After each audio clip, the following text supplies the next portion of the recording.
Hey, so I'm just frantically, just manically washing t-shirts and moisturising my face because the weather has been so ridiculously hot and humid in London this past week. I managed to get sunburnt, and also I've been getting from my t-shirts like about 20 a day because it's just so hot. Part of the reason I burnt myself the other day was because I went for a little walk around Trafalgar Square with the main man, Mr. John Bird Jr., who's obviously recently been playing with Niall Horan from One Direction. John's obviously done loads of other stuff in the past, and John's an absolute top guy, real character, great to watch on stage, and we had an awesome time, although my nose did get burnt, and that hurts. If you're following me on Instagram, that is amazing. Please comment and put any requests for new players you'd like to see featured in the text below. Please subscribe to my YouTube page and like my YouTube videos, and also comment below. I want suggestions of people you want to see me interview. Yeah, enjoy.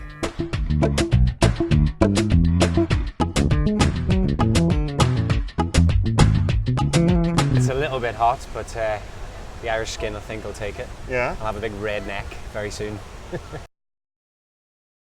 I really love it. That's it. It's simple. I really enjoy being on stage, playing and performing. Right now, I'm just doing quite a lot of freelance stuff. Came off quite a big tour a few months ago with Niall Horan. So just been floating about. He's been recording his second album, so hopefully the campaign, when he gets that done, he's got some bangers to show to the world. So, and yeah, and we'll be working on that and going back on the road with that. So yeah, basically, a good friend of mine put me forward for like an audition, as quite often is the case. And I went down for an audition, and Niall was there as well. And we just played, I think, 2 or 3 songs and just had a bit of banter, had a bit of chat with him. And obviously being Irish and Niall being Irish, it was definitely what sealed the deal, I'd say.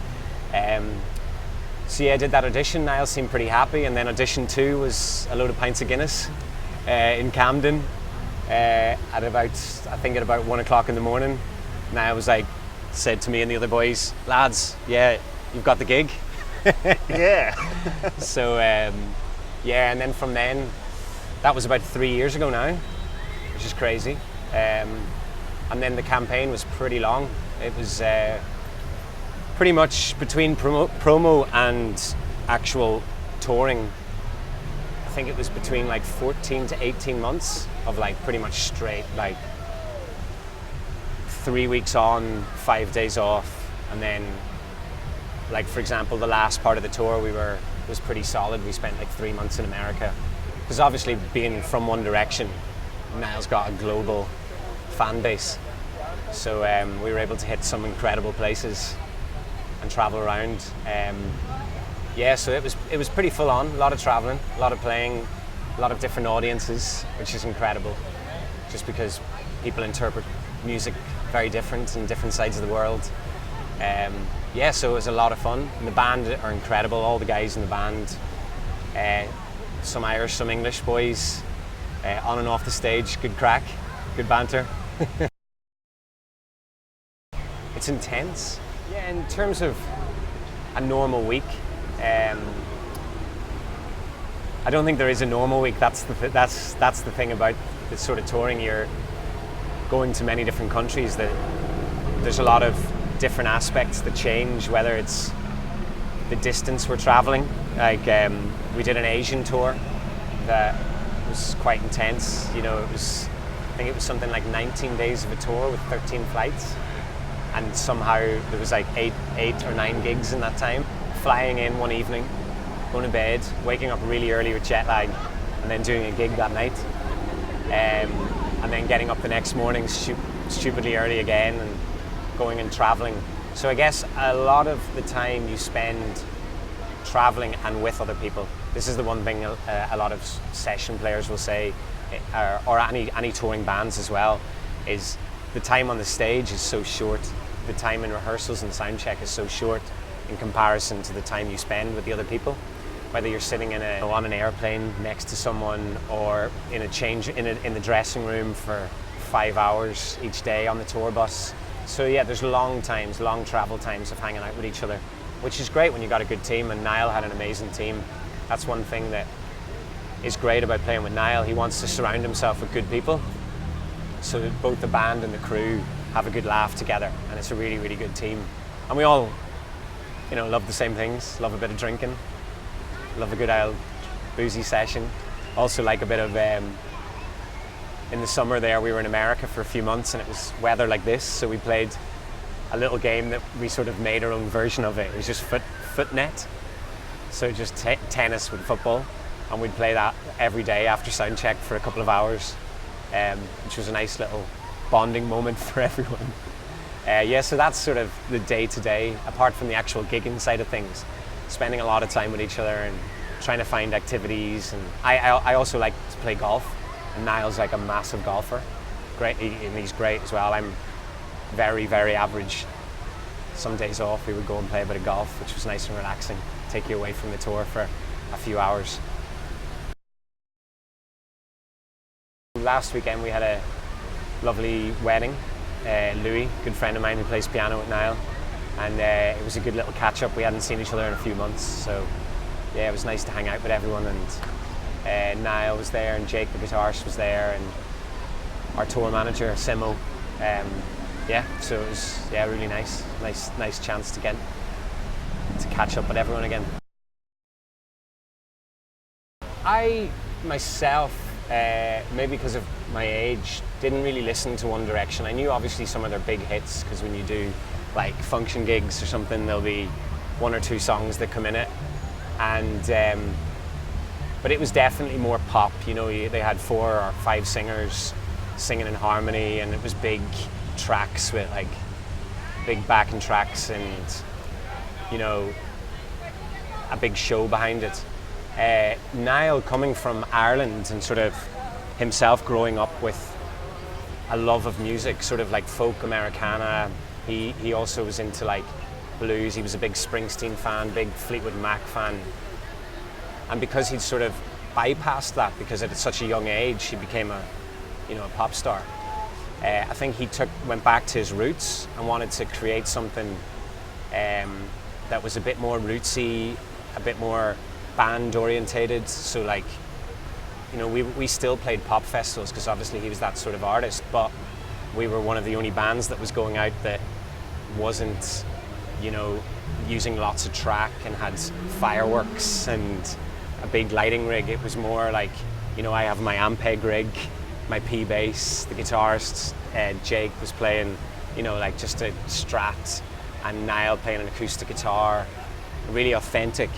So and we would go out, and his songs had this sort of folk Americana vibe.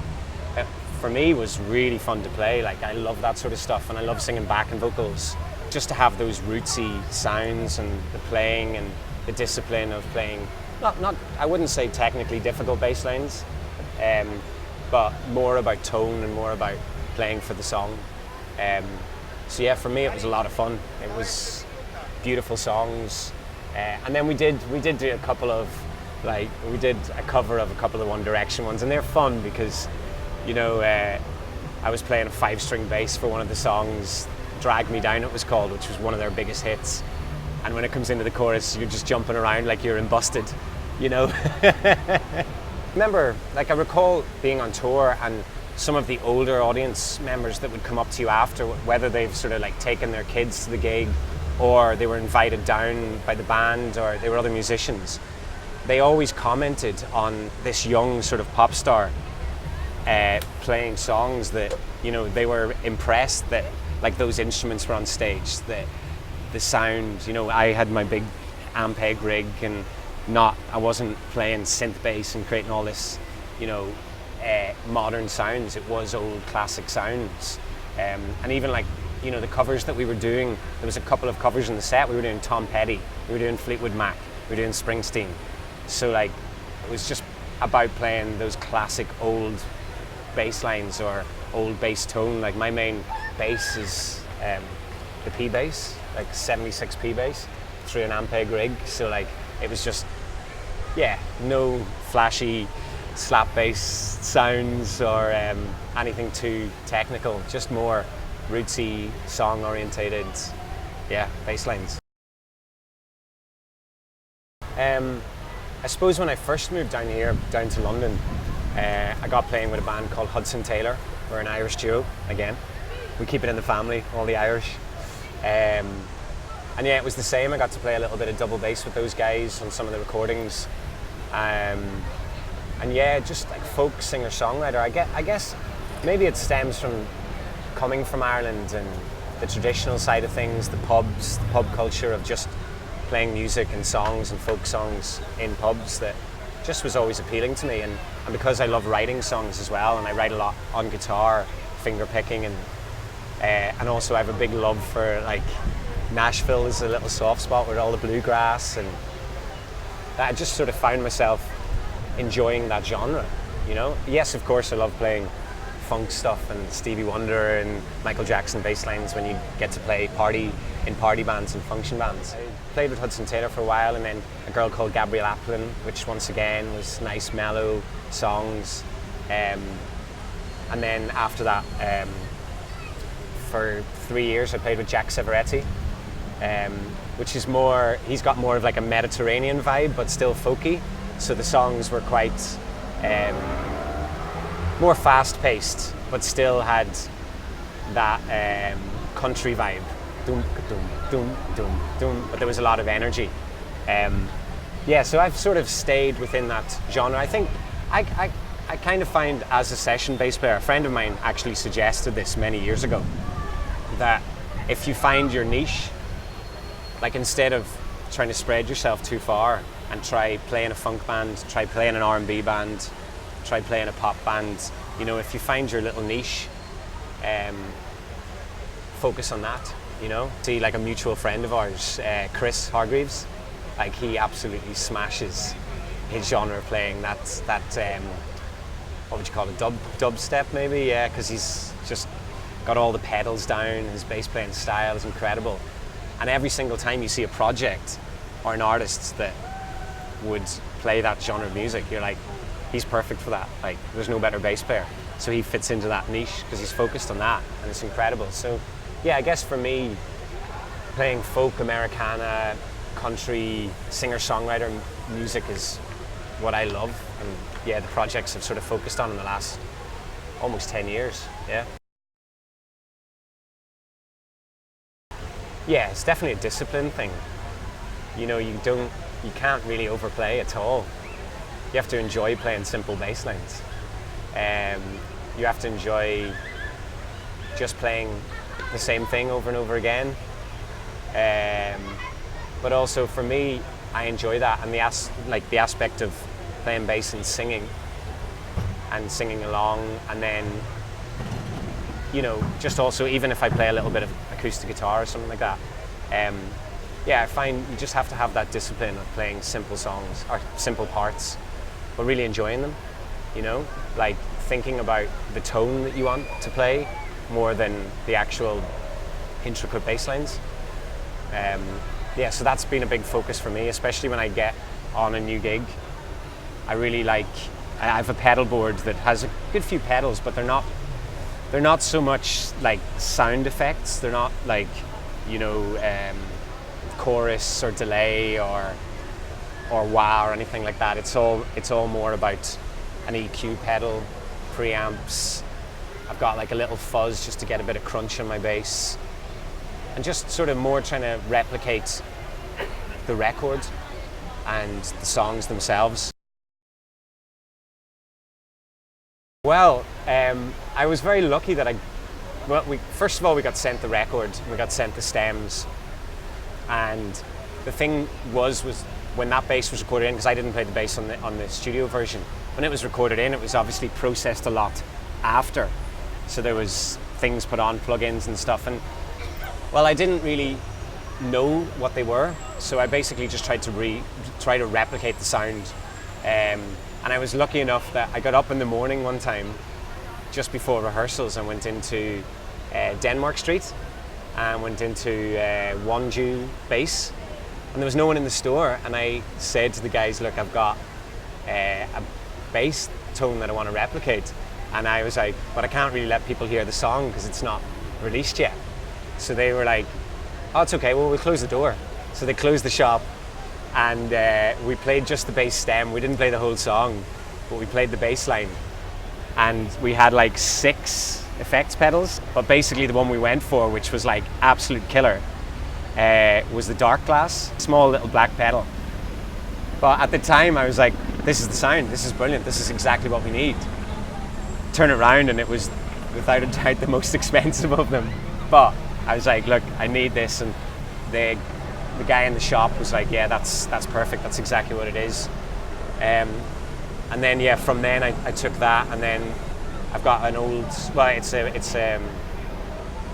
62 reissue jazz bass with some lovely Elixir strings, plug. And I played that with a pick, with the dark glass. And yeah, it was just the perfect tone, and it just jumped out of the mix. Actually, it became a little bit difficult on some of the gigs that we did that had like a smaller stage, because I needed the gain up quite high. And we would have trouble because it started feeding back a little bit. I would refuse to change it. I was like, it's kind of not my problem, this is the sound. So we'd have to try and move the big bass amp back further on the stage. I love the pick stuff, just because it's fun. Like, just, there's a song called Mirrors, which is the most Northern Irish word I could possibly say, mirrors. And it's just like fast-paced, up and down stroke bass line. But it's just got some lovely fills that I was able to just play along and sort of rock out to, because I'm not really used to playing pick bass that much, so it was quite a nice feeling. And then there was another song, I use another dark glass pedal on that, and it's their fuzz pedal, which is the craziest sounding pedal ever. It's like a synth, but it's just crazy, and I play just like 16ths on it. But when the rest of the band in soundcheck stop playing and they just want to hear the bass, everyone turns around and they're like, whoa, what the hell is that? And I'm like, that's always there, that's in the mix. But it's just such a grungy, loud noise, and I just love playing that. The groove is a bit laid back, so you kind of just have to play a little bit behind the beat. So it's kind of fun, it's kind of sloppy-esque. The song Too Much to Ask, it got a really nice bass line that live, I got to do a couple of little fills they were the same sort of fills, but they were played in the verse. And actually, I didn't make those fills up. We got sent an older version of the song, and one of the bass takes had these nice bass fills on it, and I sort of was like, that's really nice, I'm going to play that live. But it didn't necessarily work on the record. And there's another song called Fire Away, which is a beautiful little song, and it has some really nice bass fills in it as well. Ooh, you know what? I'm really, really enjoying the place I'm in at the minute. I love playing with Niall, like his band and his music. I'm really enjoying that, and the traveling side of things. I also love creating music. I love writing music. So I'd like to sort of take those projects further, not as an artist, but sort of as a co-writer for other people. And I guess, yeah, just playing with different artists, songwriters. That's what I'd love to just keep doing. I would say definitely hang out with as many people as you can, musicians. Obviously don't become a bedroom player. Your ability, once you reach a certain level as a player, doesn't necessarily impress other people in the music industry. Your personality and how you are interacting both musically on stage with them and off stage is way more important. So I guess, yes, focus on becoming an amazing player.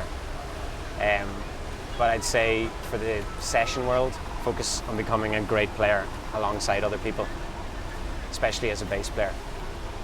Become amazing friends with the drummers.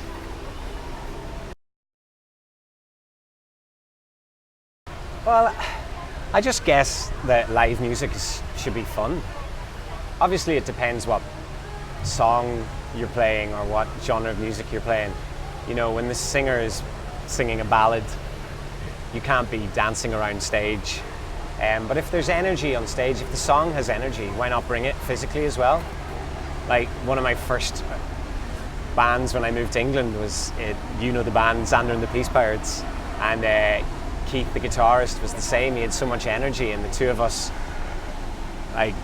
just used to run around the stage together. We had wireless packs. We did a gig here in Trafalgar Square, actually, I think 10 years ago, where we had wireless packs and we ran up to the museum, which is crazy. Marcus Miller bass. I've just brought that back out again. I've just been playing it again because it's an amazing bass. But the neck has loads of scratch marks all over it. And I can remember why. It was when we were being stupid and just like grinding the guitar necks together, which in hindsight, wrecking a nice Fender jazz bass.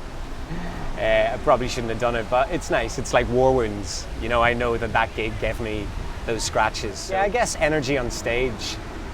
It's a live gig. Come on, have some fun, and I love it. I love playing live. So yeah, that's why I give the energy. Maybe I have to tone it down a few notches when I'm playing more chilled out songs. But yeah, definitely bring the energy when you can. Going back to my roots, playing a lot of double bass again, which is nice. I don't think my fingers took to it too well because like hour-and-a-half gigs are quite painful. But just been getting back into that. Doing a lot of songwriting as well as playing bass. Playing with a couple of little artists. This weekend I've got a show with a girl called Hannah Grace, supporting Jess Glynn in Wales. It's lovely. She's like a proper soul powerhouse singer, kind of like Adele, Beyonce, big strong voice. Good fun, sort of like heavy bassline songs and stuff. So just pretty much doing that, and then getting prepped for hopefully going back out on tour again in a couple of months. Just Instagram is my main little spot. I did have a website, but I've been super lazy and haven't updated it in quite a while, which I should do. So John Bird Jr. is my Instagram, and I like a little bit of photography as well, so you might see some boring photographs of beaches or something.